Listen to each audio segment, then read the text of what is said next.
மதி குலிசமும் சூரன் குலங்கல்லி எல்லா என கருதியே சங்கிராம நீச இத்தருள் என தேவரும் சதுர்முகனும் நின்றிருப்ப சைலமொடு சூரன் உடல் ஒரு நொடியில் உருவிய தனி ஆண்மை கொண்ட நெடுவே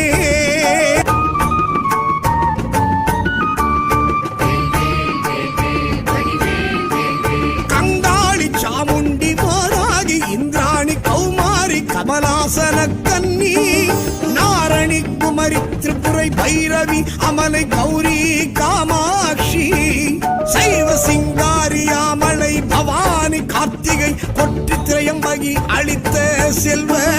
சிறுவன் அருமுகன் முருகன் நிருத்தர்கள் குலாந்தகன் செம்பொற்றிருக்கை வேலே